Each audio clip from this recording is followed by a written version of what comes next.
नमस्कार, स्वागत है आपका। आप देख रहे हैं पुरवैया स्पेशल। मैं हूं आपके साथ सुमित झा। पुरवैया स्पेशल में हम आज देखेंगे मनरेगा का रियलिटी चेक, लेकिन उससे पहले इस वक्त की बड़ी खबर बेतिया से आ रही है। बेतिया बस स्टैंड से बैग में बंद नवजात बच्ची का शव मिला है।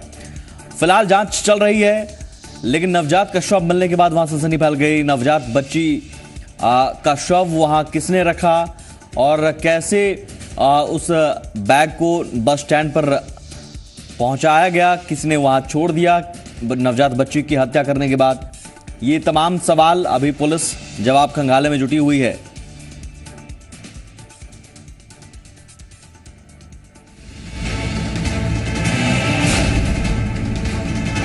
हम लोग को काटे जाए पर यहीं रह जाता, हम लोग को कोई खबर कोई नहीं मिलता। बस आ जाना, बस हम उठा लो थे।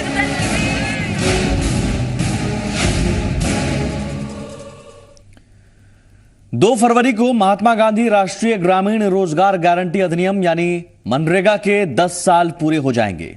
इन 10 सालों में इस योजना का बिहार और झारखंड में क्या इस योजना की हकीकत है, जी मीडिया की टीम ने इसका रियलिटी चेक किया और इस रियलिटी चेक के जरिए चौंकाने वाले खुलासे हुए।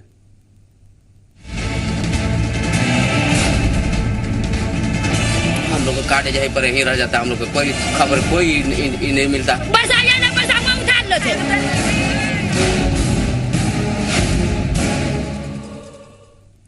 बेकार हाथों को कम से कम 100 दिनों के लिए रोजगार की गारंटी देना था, लेकिन मनरेगा अपने मकसद को पूरा करते हुए नहीं दिख रहा है। 4 तस्वीरें सबसे पहले आपको दिखाने जा रहे हैं हम। कटिहार, समस्तीपुर, शेखपुरा और किशनगंज। इन 4 तस्वीरों में पूरी कहानी है मनरेगा इन 10 सालों में किस तरह से कागजों तक ही सिमट कर रह गई योजना, जमीन पर पूरी तरह से नहीं उतर पाई। मनरेगा के जरिए सूरत नहीं बदली, बदलाव का जरिया नहीं बन सका मनरेगा। जो मकसद था मनरेगा का वो पूरा नहीं हुआ। अब भी जरूरतमंदों को उनका वाजिब हक नहीं मिल रहा है। लिहाजा सवाल बड़ा हो गया है कि क्या योजना अपने मूल मकसद से भटकती हुई नजर आ रही है और सिर्फ कागजों पर ही योजना कई जिलों में चल रही है।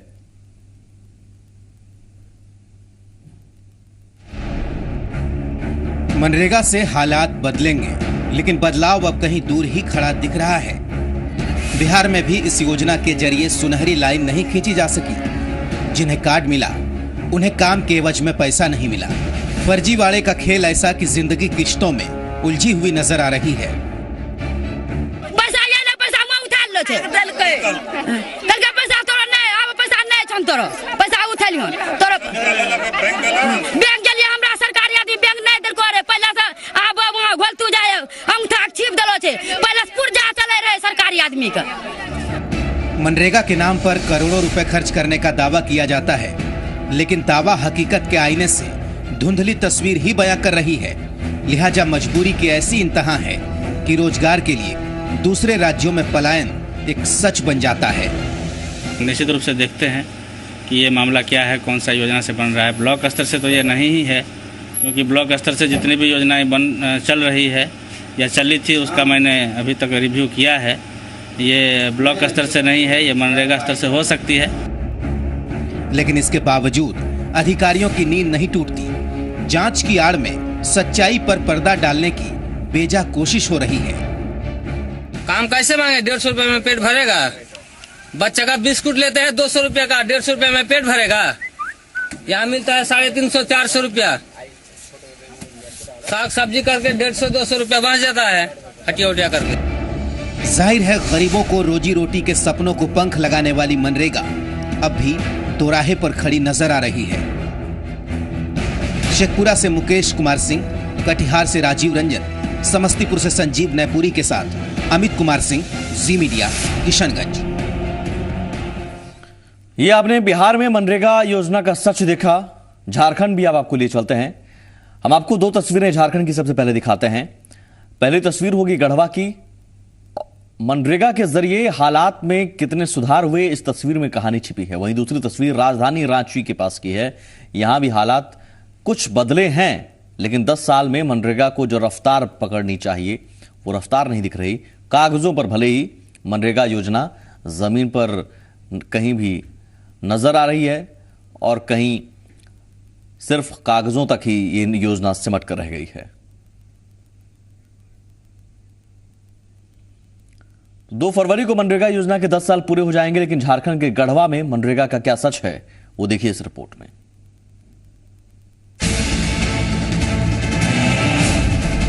10 साल पूरा होने के बाद भी मनरेगा योजना जमीन पर कितनी उतर पाई है, इसकी बानगी है गढ़वा के इस ग्रामीण का दर्द।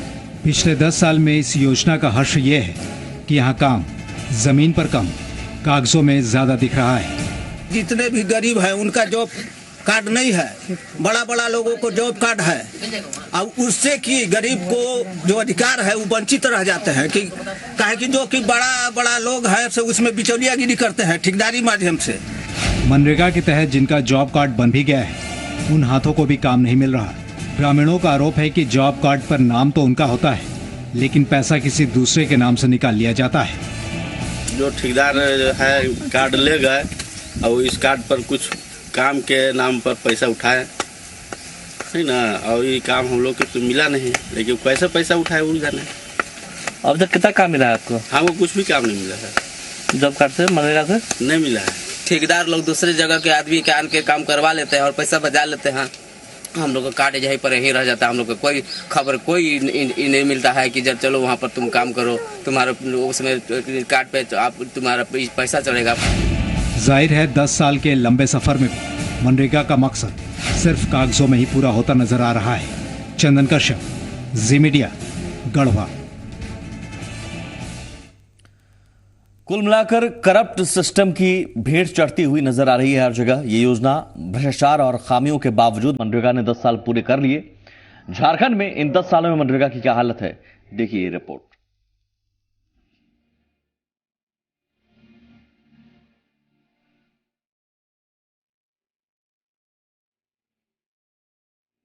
अपने नए बने कुएं में चप्पू चलाती ये महिला शिलावती देवी है, जिन्हें कुआं मनरेगा के तहत मिला है। इसके बाद इन्हें पानी के लिए तरसना नहीं पड़ता।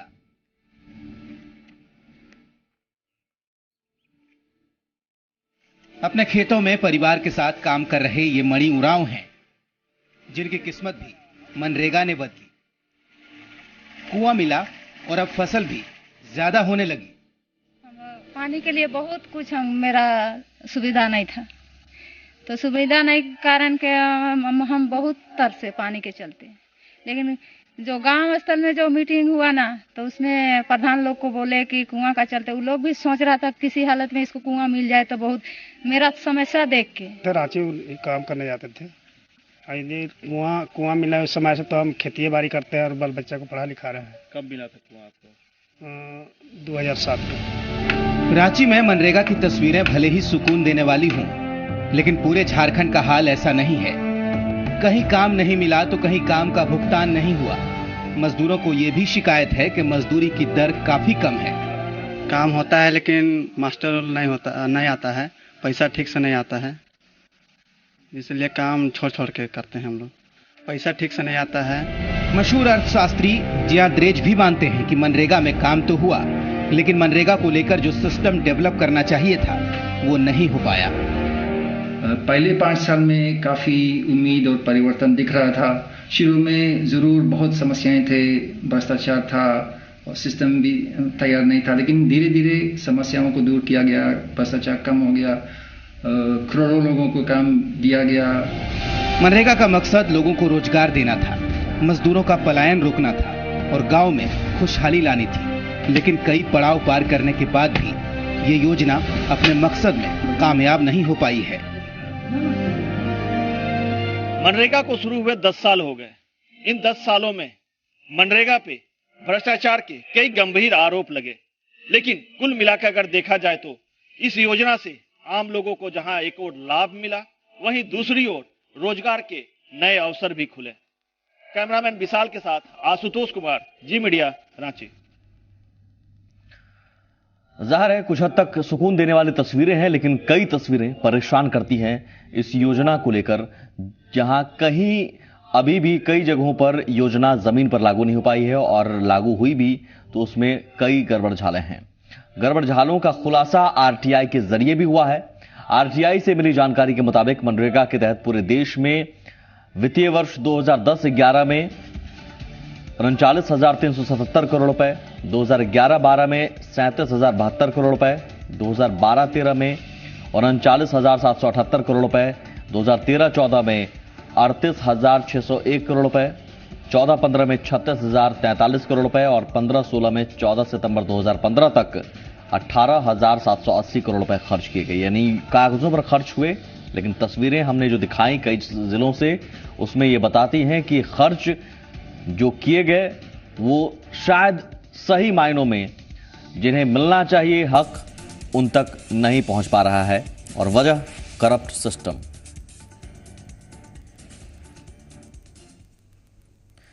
शिलान्यास का रियलिटी चेक। शिलान्यास और कार्यारंभ जैसे शब्दों को लेकर पटना का बिदुपुर पुल सुर्खियों में रहा। बात इतनी बढ़ गई कि नीतीश कुमार को शिलान्यास और कार्यारंभ का मतलब खुद लोगों को समझाना पड़ा। आज हम आपको अधूरे उद्घाटन की कुछ ऐसी तस्वीरें दिखाने जा रहे हैं जिसका मतलब किसी के लिए भी समझना और समझाना आसान नहीं होगा।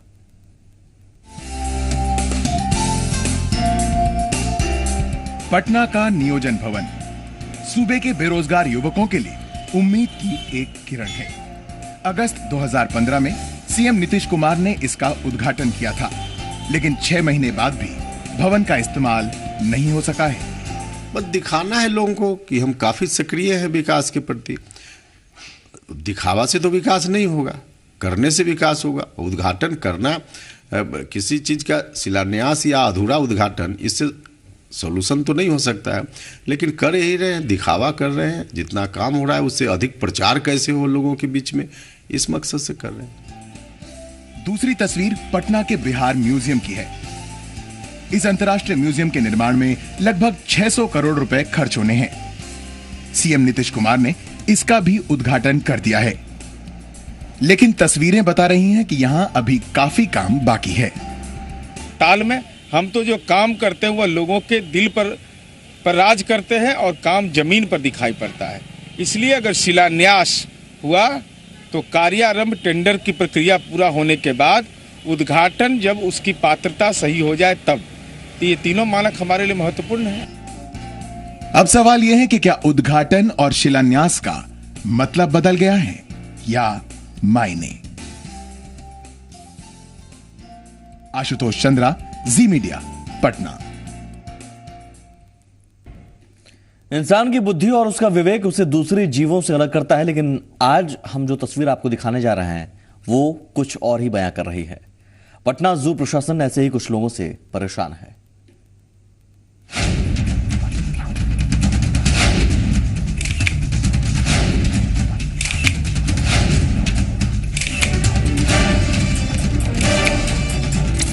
ये चारों तस्वीर हमारे बुद्धि और विवेक पर सवाल खड़े करती हैं।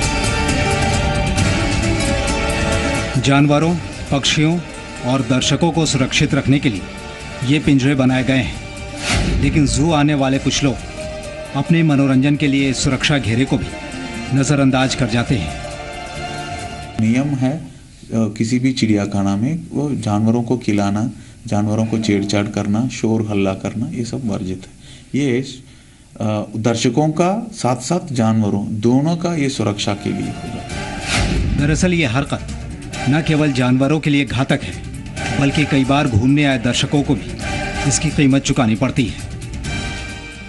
दोनों तरफ से होता है, कुछ समझाना चाहिए, कुछ लोगों को समझना चाहिए। कुछ सरकार का फर्ज बनता है समझाना और कुछ लोगों का भी फर्ज बनता है उसको समझना। नहीं, ये डेंजरस हो सकता है, इसमें गार्जियन को ज्यादा सतर्क रहने की जरूरत है। जू प्रबंधन ऐसी गतिविधियों को रोकने के लिए सीसीटीवी कैमरे लगाने जा रहा है, लेकिन यहाँ बड़ा सवाल ये है कि क्या ये काम सिर्फ प्रशासन का है। आशुतोष चंद्र, जी मीडिया, पटना। जाहिर है जू में कई विजिटर्स जिस तरह की हरकत करते हैं उससे यहाँ के जानवरों को परेशानी होती है। कई बार आम लोगों को भी खामियाजा भरना पड़ता है। ऐसे में अब जानवरों की राइट की भी बात होने लगी है। कुछ लोगों से बात की जी मीडिया संवाददाता आशुतोष चंद्र ने। जो इस तरह की प्रवृत्ति करते हैं वो उसमें ज़्यादातर बच्चे क्लास के लोग होते हैं, जिनको खेलने का या इस सब का जो उम्र के मुताबिक होता है उस हिसाब से वो अपना करते हैं। कोई मूंगफली खिला दिया, केला खिला दिया। ये तो गलत है, क्योंकि जानवर तो बोल नहीं सकते हैं। अगर उनको कोई तकलीफ है तो ये तो हमें समझना है। तो वो भी एक जीव है, हम लोग को चाहिए कि उन्हें देखने के लिए रखा गया है तो देखें। कई देशों में तो अब ऐसा हो गया है कि इंसान के जिस तरह से अपना अधिकार होता है उस तरह जानवरों का भी एक अधिकार है। गार्जियन को ये भी बताना चाहिए कि इसको छेड़छाड़ नहीं करना चाहिए, इस पर पत्थर नहीं फेंकना चाहिए। वहीं पटना जू में अब बड़े पैमाने पर सीसीटीवी कैमरे लग रहे हैं। कैमरे लगाने का एक मकसद अश्लीलता रोकना भी है, जिसके लिए जुर्माने का प्रावधान तो है, लेकिन उसका कोई असर हो नहीं रहा। एक रिपोर्ट। इस बोर्ड पर लिखे निर्देश को देखिए, अश्लीलता फैलाने पर जुर्माने का जिक्र है, लेकिन यहाँ आने वाले लड़के लड़कियों को इसकी परवाह नहीं। परेशानी आम लोगों को हो रही है, इसके लिए अब जू प्रबंधन ने सीसीटीवी लगाने का प्रावधान किया है। 103 कैमरा सीसीटीवी कैमरा लगाने का टेंडर कॉल किया हुआ है और फरवरी अंत तक ये कैमरा सब लग जाएंगे। ये एक सिक्योरिटी की सिस्टम है। इसके साथ साथ हम लोग का पेट्रोलिंग पार्टी एज यूजुअल है, घूमते रहते हैं। जो जहाँ कुछ वो गलत काम करते हुए कोई भी नज़र आते हैं दर्शक, उनको निर्धारित फाइन उसमें लगती है। हालांकि अश्लील हरकत से परेशान जू प्रबंधन समय समय पर गश्ती दल के जरिए जुर्माना भी वसूलता है, लेकिन उसका कोई खास फायदा नहीं होता। हाँ, फैमिली को लोग को देखते हुए यहाँ जैसे गश्ती दल का जैसे गठन किया गया है और गश्ती जैसे पूरा जू में जैसे भ्रमण करते हैं, साइकिल पेट्रोलिंग है, वो हर एक जगह जा करके जैसे लड़का लड़की को जैसे निगरानी में जैसे रखते हैं। और जहाँ तक अश्लीलता का सवाल है तो जो भी अश्लीलता यहाँ करता है उसको जैसे फाइन उन करके गेट से जैसे बाहर कर दिया। ये सही है कि प्यार पर पहरा नहीं होना चाहिए, लेकिन जो लोग परिवार के साथ जू में जाते हैं उनकी सुविधा का भी ख्याल रखना होगा। ब्रिजम पांडे, जी मीडिया, पटना। पार्क में अश्लीलता की वजह से चिड़ियाघर के कर्मचारियों के साथ साथ आम विजिटर्स को भी काफी परेशानी होती है। जायजा लिया जी मीडिया संवाददाता ब्रिजम पांडे ने। हम अभी मौजूद हैं पटना के जू में और आपको बता दें कि जू सबसे हरियाली भरा क्षेत्र है और यहाँ तमाम लोग घूमने आते हैं वीकेंड में। लेकिन जिस तरह से हाल के दिनों में पटना के आसपास के पार्कों में और जू में अश्लीलता बढ़ी है, हम वो तस्वीर दिखाना चाह रहे हैं। देखिए किस तरह से जो अश्लीलता बढ़ी है पटना के पार्कों में और जू में, वो तस्वीर हम आपको दिखाते हैं। जो युवक युवतियां हैं वो इन सब जगहों को प्रेफर करते हैं और जो परिवार के लोग यहाँ से आते जाते हैं वो काफ़ी हद तक इनसे कट के निकलते हैं। ये पटना का जू का जंगल है जो यहाँ मौजूद है और यहाँ सभी तरह के लोग आते हैं, लेकिन सबसे ज़्यादा यहाँ वो युवक युवतियाँ आते हैं जो अश्लील हरकत करते हैं। हमारा मकसद ये नहीं है कि उनके प्यार पर पहरा लगे, लेकिन हमारा ये मकसद है कि जो समाज में अश्लीलता बढ़ रही है उस पर रोक लगनी चाहिए। रामसन सिंधु मनीष के साथ ब्रिजम पांडे, जी मीडिया, पटना।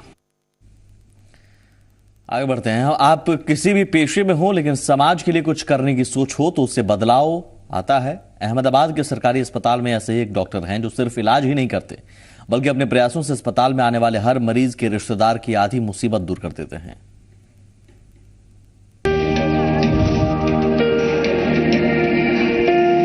यह अहमदाबाद के वीएस अस्पताल की कैंटीन है। नहीं जनाब, ये सिर्फ कैंटीन नहीं, ये सरकारी अस्पताल में चल रहा महाभारत की कुंती का वो अक्षय पात्र है जहां से ना मरीज और ना मरीज का तीमारदार भूखा जाता है। दरअसल इस कैंटीन को एक एनजीओ की मदद से अस्पताल के ही डॉक्टर प्रतीक पटेल चलाते हैं। अपनी डॉक्टरी पेशे के साथ साथ वो कुछ यूं गरीब मरीज और उनके रिश्तेदारों की मदद करते हैं। हम रोज़ाना करीब 70 यानी 70 पेशेंट का हम फुल लंच सप्लाई करते हैं और जो न्यूबॉर्न होते हैं यहाँ एवरेज 100 to 125 जो पेशेंट्स न्यूबॉर्न होते हैं वो बच्चों को हम कपड़े सप्लाई करते हैं और जो न्यूबॉर्न डिलीवरी जो पेशेंट की होती है वो डिलीवर लेडी को हम घी का शीरा खिलाते हैं। अस्पताल में आने वाले हर मरीज के रिश्तेदार को एक विशेष कार्ड दिया जाता है जिसके आधार पर कैंटीन से खाना लिया जा सकता है। गरीब मरीजों के बच्चों को कपड़े वगैरह देकर भी उनकी मुश्किल में हाथ बटाया जाता है। अच्छी सुविधा है। यहाँ खाने की व्यवस्था है, फिर कपड़े की व्यवस्था है। पेशेंटों को मुफ्त में खाना मिलता है, जो दर्दी है उनको चोखे का शीरा मिलता है, सबको कपड़े लत्ते मिलते बच्चों को, और जो दर्दी के साथ जो आते सगे वाले उनको सबको टिफिन मिलता है, बाहर से सुविधा है। 2002 की गुजरात हिंसा के दौरान इस अस्पताल में आने वाले कई मरीज और उनके रिश्तेदारों को काफी परेशानियों का सामना करना पड़ा था। लोग भूखे सोए थे और इसीलिए वीएस अस्पताल में ये पहल शुरू की गई, जो आज पूरे शहर के लिए मिसाल बन गई है। भार्गव परीख, जी मीडिया, अहमदाबाद। हड्डियों की बीमारी से काफी लोग परेशान हैं। इसका इलाज मुमकिन तो है, लेकिन वक्त काफी लग जाता है और अब जल्द ही हड्डियों से जुड़ी बीमारियों का इलाज 8 से 10 हफ्ते में होना मुमकिन होगा। ये रिपोर्ट देखिए।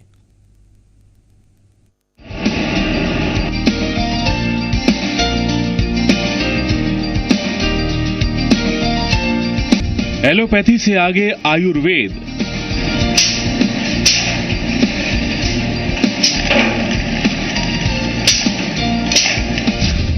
शीशम के पत्तों से होगा इलाज।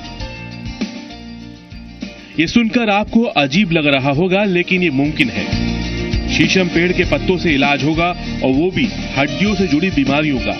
अहमदाबाद से 100 किलोमीटर दूर धर्मज गांव के पास एक कंपनी ने हड्डियों की हर तरह की बीमारी के इलाज के लिए कैप्सूल बनाया है। चाहे किसी की हड्डी टूटी हो या कैल्शियम कम हो, ये दवा ऐसे सभी मरीजों पर कारगर साबित होगी। ये कैप्सूल शीशम के पत्तों से बनाया गया है। लखनऊ के सेंट्रल ड्रग रिसर्च इंस्टीट्यूट की रिसर्च में पाया गया कि शीशम के पत्तों में एक्टिव मॉड्यूल होते हैं जो हड्डी के सेल को विकसित करते हैं। इंसान की हड्डी तभी मजबूत होगी जब इसके सेल विकसित होते रहें। यह आयुर्वेदिक दवा ठीक यही काम करती है। इसका ट्रायल हमने कुल 16 मरीजों पे किया है जो कि लॉन्ग बोन फ्रैक्चर से पीड़ित थे। हमने 8 हफ्ते के स्टडी के बाद ऐसा पाया है कि जो भी क्लिनिकल सिम्टम्स है, जो कि पेन, टेंडरनेस हो, ऑलमोस्ट क्लिनिकली फ्रैक्चर हील हो गया था 8 हफ्ते के बाद, और वो हमने रेडियोलॉजिकली कंफर्म किया है। ऐसा नहीं है कि एलोपैथी में इन बीमारियों के लिए कोई दवा नहीं है, लेकिन इस आयुर्वेदिक दवा को बनाने के पीछे कई कारण हैं। आयुर्वेद से बनी दवा का कोई साइड इफेक्ट नहीं होता, जबकि एलोपैथी में इसकी पूरी संभावना है। पत्तों से बनी ये दवा 8-10 हफ्ते में असर करती है, जबकि एलोपैथी में दवा का असर 12 से 16 सप्ताह में होता है। इस दवा का नाम होगा डालज़ेटबोन। इस दवा को फूड एंड ड्रग्स विभाग से मंजूरी भी मिल गई है। कंपनी ने उत्पादन शुरू कर दिया है और अगले महीने इसको बाजार में उतारेगी। शीशम के पत्तों की दवा कैप्सूल के रूप में मिलेगी, इसलिए लेने में आसानी रहेगी। बताया जा रहा है कि 16 मरीजों के ऊपर इस दवा का सकारात्मक असर भी हुआ है। आयुर्वेद भारत की विरासत है, लेकिन हम इनको सिर्फ किताबों में ही पढ़ते हैं। अब दवाई के रूप में भी हम दुनिया के सामने इसको रखेंगे। केतन जोशी, जी मीडिया, अहमदाबाद। फिलहाल पूर्वैया स्पेशल में इतना ही।